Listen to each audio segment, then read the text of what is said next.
बिस्मिल्लाहिर्रहमानिर्रहीम। अस्सलाम वालेकुम नाजरीन, इस वक्त होने वाली पाकिस्तान की सूरत हाल जूं जूं इलेक्शन करीब से करीब तक आते जा रहे हैं, आपका निज़ाम इंसाफ हो या मुक़तदरा या मुकन्ना का किरदार हो या अपोजिशन की तमाम तर सूरत हाल हो या अवामुन्नास का रवैया हो, मजीद वाज़े से वाज़े होता चला जा रहा है। इस वक्त हम अपने पाकिस्तान की सुप्रीम कोर्ट ऑफ पाकिस्तान के बारे में सिर्फ यही कहेंगे कि हुक्म बूटा और मर्गे इंसाफ, यानी जब बूटा बूट का हुक्म हुआ चीफ जस्टिस ऑफ पाकिस्तान को, तो पाकिस्तान के अंदर से काजी फायज ईसा की तरफ से तमाम तर इंसाफ जो है जाता रहा। अब यही कहा जा सकता है। इस पर हमें एक शेर याद आ रहा है जो इंतहाई खूब और इंतहाई बरमला है, जिसके अंदर यही बात होती है, जाने जा शर्म तो नहीं मगर मौत तो आती होगी, मगर यहां ना तो शर्म आ रही है ना ही मौत आ रही है। इसीलिए जनाब असद तूर साहब ने बखूबी कहा कि दो अपोजिशन के लोग और एक एस्टेब्लिशमेंट की शख्सियत आपस में मिले, सोचा कि इमरान खान के खिलाफ क्या किया जाए।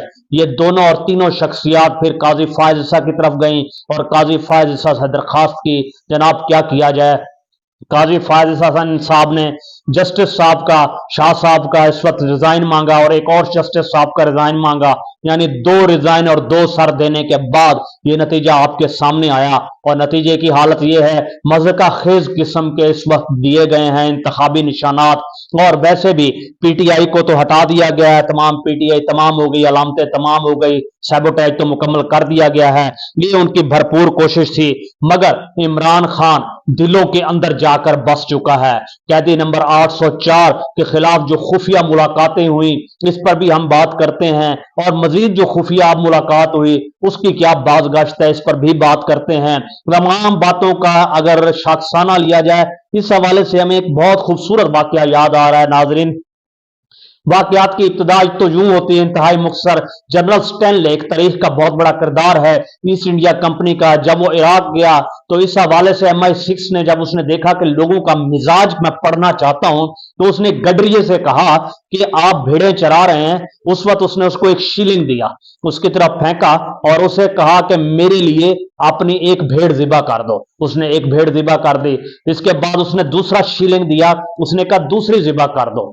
साथ ही उसके साथ उसने जब तीसरा शीलिंग दिया तो उसने कहा अपनी भेड़ों का जो रखवाला तुम्हारे पास शेफ इस वक्त है, जर्मन शेफर्ड जो कुत्ते की शक्ल में है, तो इस वक्त इसकी गर्दन काट दो। उसने फौरन खंजर निकाला और कुत्ते की गर्दन भी काट दी। बार इसी असना में जनरल स्टेल ने मुस्कुराया और आगे चल दिया। पीछे से गडरिये ने आवाज दी, हजूर अगर आप मुझे चौथा शीलिंग दे दें तो मैं इस कुत्ते का गोश्त भी खाने को तैयार हूं।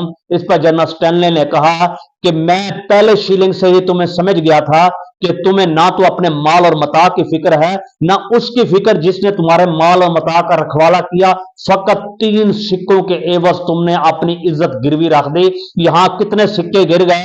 कंपनी हो, जनरल आसिम मुनीर और नदीम अंजुम जैसे लोग हों, किस हद तक इन्होंने खाया, कैसे खाया, फी सबीलिल्लाह तो ये सब कुछ नहीं हो रहा। यकीनन ये सूरत हाल तो बनती दिखाई दे रही है। आज सुप्रीम कोर्ट ऑफ पाकिस्तान में एक मज़का खेज सूरत हाल पैदा होगी। जनाब लतीफ खोसा साहब ने लेवल प्लेइंग फील्ड के हवाले से जो एप्लीकेशन दी हुई थी वो वापस ले ली। इस वापस लेते हुए जज साहब ने कहा क्यों वापस ले रहे हैं। उन्होंने कहा जो गुज़श्ता दिन आपने 11:30 बजे एक फैसला सुनाया था जिससे पीटीआई का शिराजा बिखर गया, लिहाजा अब हमें आपसे किसी किस्म की कोई तवक्को वाबस्ता नहीं। इस पर जज साहब भड़क उठे और उन्होंने कहा कि हमारा फैसला मानना है या नहीं मानना, हमने जो फैसला किया उसका मलबा हम पर ना गिराएं। हजूर फैसला आप करें और आपके फैसलों का खमियाजा पूरी कौम भुगते, और फिर आप कहें कि अपने फैसलों का मलबा हम पर ना डालें। नतीजा जिसका यह है कि इस वक्त पूरे सोशल मीडिया पर उनको ट्रोल किया जा रहा है और तनकीद से साहब घबरा उठे हैं, पशेमान हो चुके हैं, उलझन में आ चुके हैं। और नतीजा यह है कैफियत इस वक्त मार्केट में ऐसी भी आवाजें हैं कि इस वक्त इंतखाबात को मुतनाज़ा बनाने की भरपूर कोशिश है। यही वजह है, अंसार अब्बासी साहब भी बात कर रहे हैं कि बल्ले का निशान छीनने का मतलब इंतखाबात को मुतनाज़ा बनाना था। और यकीनन ये मुतनाज़ा बनाने की सूरत हाल आगे जाएगी, ये सेमी मार्शल्ला से मार्शल्ला की तरफ जाएगी। क्यों ना जाए, जब आप देखते हैं जनरल हिदायत और रहमान साहब जो चेयरमैन बना दिए गए Azad Jammu and Kashmir public service commission के, आप अंदाजा लगाइए कहां कहां कहां से नकब जनी नहीं की जा रही। बहरहाल ये सूरत हाल तो बढ़ रही है। और इसके साथ साथ आपको बताते चलें, जनाब मुसर्रत हिलाली साहिबा आज इलेक्शन कमीशन ऑफ पाकिस्तान से इस्तफसार करती हुई पाई गई कि आप एक ही पार्टी यानी पाकिस्तान तहरीक इंसाफ के ही क्यों पीछे पड़ गए हैं। खुदारा कल देखती आप, अपना आप देखती जब आप सो रही थी और एक जुल्म का निजाम और फैसले का खिलाफ दे रही थी। हम इस पर यही कह सकते हैं कि मेरे कत्ल के बाद उसने जफा से तौबा, हाय जुदा पशेमा का पशेमा होना। अब पशेमा क्या होना।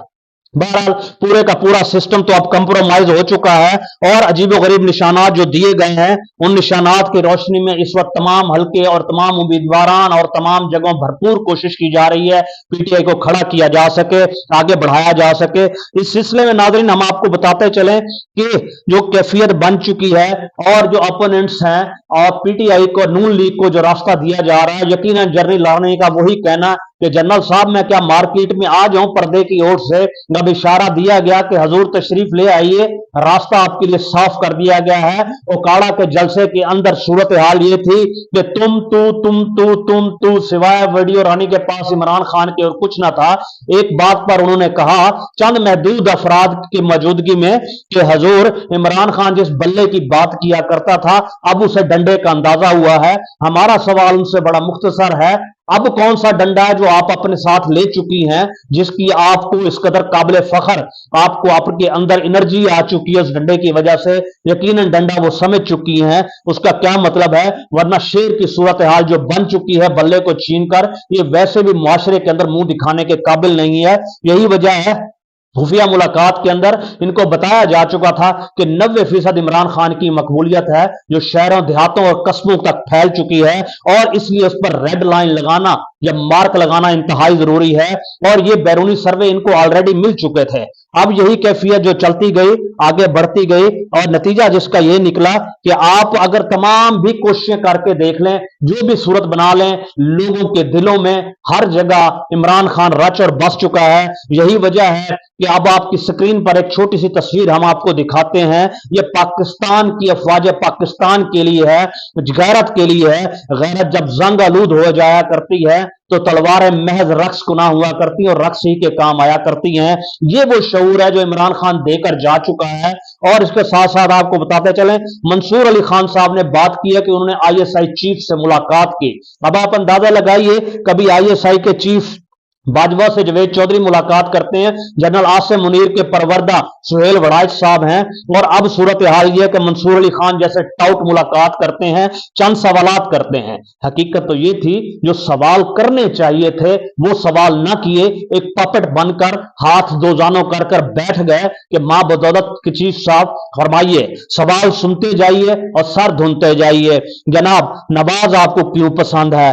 चीफ साहब जवाब देते हैं क्योंकि मैं बाजवा का शागिर्द हूं। गुड, ये बताना था, यानी कुछ खाता कुछ लगाता है, तो बाजवा की भी यही स्ट्रेटेजी थी, मुझे यही पसंद है। तो फिर डूब मरने का मकाम है जब 2017-18 के अंदर फिर अगर आप बाजवा के ही शागिर्द हैं, नवाज शरीफ ही आपको पसंद था, तो फिर नवाज शरीफ को ही रहने दिया होता। उस वक्त फिर क्यों ये सब खेल खेला गया। बहरहाल दूसरा सवाल यह था कि आपको जरदारी क्यों पसंद है। इस बात पर चीफ साहब मुस्कुराए और खिलखिलाकर हंसे, मुझे शोले फिल्म बहुत पसंद है। उन्होंने कहा जनाब मैं मजाक नहीं कर रहा, शोले का किरदार गब्बर मुझे पसंद है, इसलिए जरदारी पसंद है। आगे सवाल किया गया कि जनाब फायज ईसा साहब को आपने क्यों लगाया चीफ जस्टिस। कहा कि हम सोच रहे थे चीफ जस्टिस किसे लगाया जाए। मैंने उज्बेकिस्तान का दौरा किया, वहां मुझे एक बुजुर्ग हस्ती मिले, उन्होंने कहा कि ऐसे शख्स को लगाइए जिसके नाम के अंदर एक पैगंबराना नाम आता हो। मेरे सामने जब लिस्ट आई जिसमें मैंने देखा काजी फायज ईसा का नाम, तो मैंने समझा ये इंतहाई मौजूद शख्स है हमारे मुल्क के लिए। मौजू क्यों ना होता, उस मौजूद को तो आपने गुज़श्ता सब देखा जो पीटीआई के खिलाफ उसने कंप्रोमाइज फैसला दिया, अब खौफ का शिकार है। यही कैफियत इस बन चुकी, यानी अदलिया भी इन्होंने फतह कर ली दूसरे लफ्जों में। फिर उसके साथ साथ कहा गया इमरान खान साहब से आपको किस किस्म की परेशानी है। जवाब सुनिए और सर धुनिए कि जब भी मैं 4:30-5 बजे घर जाता था तो एक तरफ इमरान रियाज की आवाज होती थी और दूसरे कमरे में इमरान खान की तकरीर होती थी। गोया इमरान खान का असर मोहल्लों, देहातों, टाउन और इंटरनेशनल नहीं, आईएसआई के चीफ के घर के अंदर भी पहुंच चुका था। उनका कहना था कि हम 18 साल की उम्र में अक्सर फौज में आते हैं और दिन रात मेहनत करते हैं, मुशक्कत करते हैं, दंड पेलते हैं, एक्सरसाइज करते हैं, मगर उसके बावजूद हमारी उतनी सेहत नहीं होती। और इमरान खान का आलम यह है कि हर नए दिन के साथ हीरो बनता चला जा रहा है, दिलों में घर करता चला जा रहा है, लोगों के लिए लीडर बनता जा रहा है, हर मर्द, औरत, बच्चा और खवातीन का महबूब बनता जा रहा है। हमें यह पसंद ना था कि ऐसा शख्स बने, लिहाजा हमने अंदर कर दिया। साथ साथ ये भी बताया कि बुकला से आपको क्या तकलीफ है। जनाब चीफ साहब ने जवाब दिया, हमें यूनिफॉर्म सिर्फ खाकी पसंद है, हम बुकला की वर्दी यानी ब्लैक कोट और पैंट को पसंद नहीं करते। हमारा बस चले तो नेवी और एयरफोर्स को भी खाकी वर्दी पहना दें। और आखिर में उन्होंने कहा कि इस वक्त इंतखाबी सूरत हाल जो खिचड़ी बन चुकी है, इस पर अंजुम साहब ने जवाब दिया, आपको ये खिचड़ी क्यों दिखाई देती है? ये पुलाव बन चुका है जो मिक्स मिसालों के साथ बन चुका है, जो चिकन और मटन के साथ बन चुका है। आप इसे नोश फरमाइए, ये खिचड़ी नहीं है। यही तो आपके मीडिया का अलमिया है, हम जिसे पुलाव कहते हैं आप उसे खिचड़ी कहते हैं। उसके बाद कहा गया कि जनाब ये पुलाव इस वक्त खिलाइए मंसूर अली खान साहब को, पुलाव खाने के बाद इनको कहिए कि यहां से दफा हो जाएं। ये थी इनकी औकात और ये थी इनकी मुलाकात और ये थी इस वक्त की सूरत हाल। बहरहाल इसके साथ साथ कुछ भी हो, कैफियत कुछ भी हो, यही बात है कि सरल अलमेडा ने जो ट्वीट किया है, काजी फायजिसा एक बदमाश शख्स है और एक बदतरीन जज है, सब बावाज बुलंद खुलकर बोलो। यकीनन जवेद लतीफ साहब की भी हम आपको वीडियो दिखाते हैं, इस वक्त आपकी स्क्रीन पर है, जो चंद मोहल्ले के अफराद हैं और ये एमएनए बनने चले हैं। अवाम की पजीराई का आलम आप देखिए। और इसके साथ साथ सूरत हाल ये है कि आरिफ अलवी साहब इस वक्त रॉन्ग नंबर साबित हुए हैं, इनको बेहतर है मुस्तफी हो जाना चाहिए। बल्ले का खौफ इस कदर है कि जेल में बैठा हुआ शख्स इनके आसाब पर सवार है, बावजूद 1 दर्जन से ज्यादा मज़का खेज किस्म के निशानात तो दिए गए, मगर खौफ का आलम यह है कि इमरान खान जेल में बैठकर भी इनके हवासों पर छाया हुआ है। और खान को खुफिया मुलाकात के अंदर दोबारा पैगाम कंपनी की तरफ से दिया गया कि जनाब कंप्रोमाइज आज भी कर लीजिए, आपकी पार्टी का हमने शिराजा काबिल फखर तौर पर बखेर दिया है। खान ने कहका लगाया, अल्लाह की तरफ देखा और कहा कि मेरा यकीन और ईमान एक अल्लाह वाहदहू ला शरीक पर है, तुम जो चाहे करो, जो चाहे कर सको वो करो, लाडला सुपर प्रो मैक्स को लाओ, जिस तरह भी करो, मगर एक दिन सुरखरू मैं ही हूंगा और यकीनन हक अपना रास्ता बनाकर ही रहता है। और इसके साथ साथ आपको बताते चलें, इस वक्त अवाम को भी जागना होगा। अवाम की पीठ में यानी पीटीआई की पीठ में, इस 24 करोड़ अवाम की पीठ में जिन जमातों ने खंजर घोंपा, उसके अंदर इस वक्त तमाम जमातों के नाम आपके सामने हैं। और उनके साथ साथ हम उलमा कराम से भी ये गुजारिश करेंगे, हजूर मुंह के अंदर अल्लाह ने जो दांत दिए हैं और जो जबान दी है, सिर्फ मिसवाक करने से मुंह पाक नहीं होता, हक को हक कहने से भी जबान का हक अदा होता है, जुल्म के खिलाफ बोलने से भी हक अदा होता है। मगर जहां सारा सिस्टम कंप्रोमाइज हो चुका, वहां इनका क्या कहना। बहुत बहुत मुबारक हो कौम को, सब लोगों को। ये जो triangle general Asim Munir, general Nadeem Anjum और इस वक्त काजी फायजिसा के दरमियान और नवाज शरीफ की सहूलतकारी की सूरत में बनी है, यकीनन इसके शाखसाने जब आगे मिलेंगे, इंटरनेशनल रजीम चेंज के अंदर, न्यू वर्ल्ड ऑर्डर के अंदर जिस शक्ल में इनको लाया जाएगा, वो ज़ायनिस्ट सिस्टम, वो इसराइली सिस्टम, वो MI6 और CIA के किरदार आप आने वाले वक्तों में देखेंगे। कहीं से भी कोई भी सूरत यार हौसला अफजा ना तो है ना ही दिखाई देती है। लेकिन एक बात हमेशा से याद रखिए, निजाम कुछ भी हो, कैफियत जैसे भी हो, इस तमाम निजाम ने एक बात हमें सिखाई है, निजाम अदल ने दिया है धोखा, समझ आई है अब ढाका की कहानी। अपना और अपने अहले खाना और गिरदो नवा का ख्याल रखिएगा। अल्लाह ताला आपको आसानियां दे और आसानियां तकसीम करने की तौफीक दे। बहुत बहुत शुक्रिया।